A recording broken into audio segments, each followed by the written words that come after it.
ભાઈ આજે શું રિપેરિંગમાં આવ્યું છે આપણે? આપણા પાસે આ સગડી પીજોની રિપેરિંગ આવી છે, આપણે એને ચેક કરશું. ઓકે,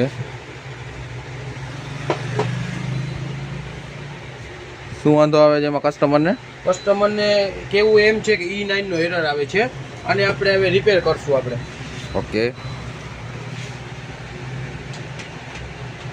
બતાવશું આપણે બધાને ફ્રેન્ડ્સને.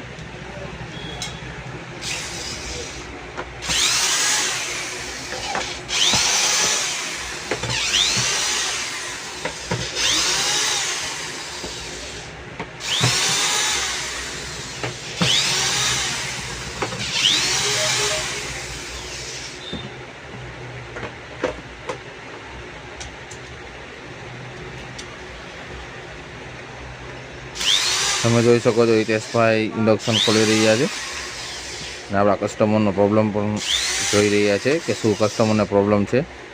પ્રોબ્લેમમાં એવું છે કે આ સર્કિટની ટર્મિનલ આવે ને કોઇલ સાથે કનેક્ટેડ આવે એ બળી ગયું છે, એટલે આપણે આ સર્કિટ ચેન્જ કરવી જ જોશે. આપણે સર્કિટ ચેન્જ કરશું એટલે કસ્ટમરનું કામ ઓકે થઈ જશે.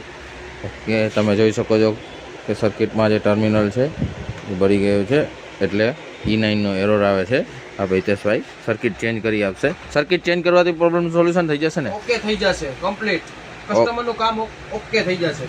ઓકે હિતેશભાઈ, બધા જ પ્રકારના ઇન્ડક્શન આપણે રિપેર કરીએ છીએ. બધા પ્રકારના. આપણા કસ્ટમરને ક્યાં આવવાનું રહેશે જરાક એડ્રેસ સમજી દો. નાગરેજી ઇલેક્ટ્રિક, રણજીત નગર, હરસિદ્ધિમાના મંદિર પાસે, જામનગર.